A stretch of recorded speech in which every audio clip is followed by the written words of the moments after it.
Hello, my name is Stephen Cass, a Special Projects Editor here at Technology Review. Disruptive technologies are those which are often initially dismissed as trivial or even retrograde innovations, but which turn out to possess key features that upend entire industries. Disruption may also occur when technologies simply permit people to do what they've always been able to do, but in entirely new contexts. To illustrate these points, we've picked some of our favorite examples of the most disruptive consumer technologies. First, we go back to the 1910s and the introduction of domestic refrigerators. Although early models used toxic chemicals as refrigerants, they began the destruction of the large commercial ice harvesting and distribution businesses of the time.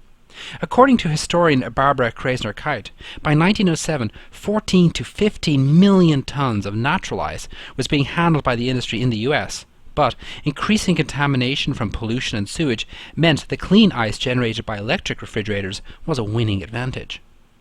Such patterns repeat again and again, for example in 1976 and the introduction of the VHS videotape by JVC. The popular myth is that VHS tapes are an example of technological injustice, defeating the superior Betamax tape format from Sony. In fact, while the picture quality of VHS was somewhat inferior, most consumers didn't notice. More importantly, they were attracted by the fact that VHS tapes had a long enough recording time that most movies could fit on a single tape, eliminating the need to swap in a second tape in the middle of a movie.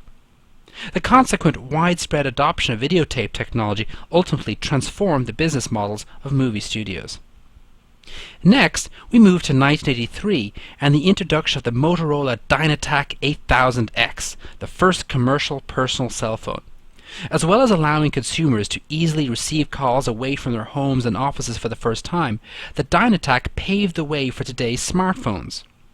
Cellular phones transformed the telephone industry, making an end run around the cozy monopolies, or near monopolies, the telephone companies enjoyed in providing landlines, and also allowed developing nations to jumpstart their telecommunications infrastructure. Sticking with communications technologies, we come to 1994 and the introduction of Netscape Navigator, along with a number of other early web browsers. These made the Internet, then just a bare-bones network for geeks and academics, appealing to a broad swath of consumers. Initially connecting through dial-up modems, the web would go on to become the biggest consumer-driven disruptive technology of all time, with profound consequences for the music and newspaper industries, with sites like Craigslist stealing the classified ad revenue that was the bread and butter of many newspapers. Books and magazines have been in trouble too, struggling to adapt paper-based business models to the new electronic era.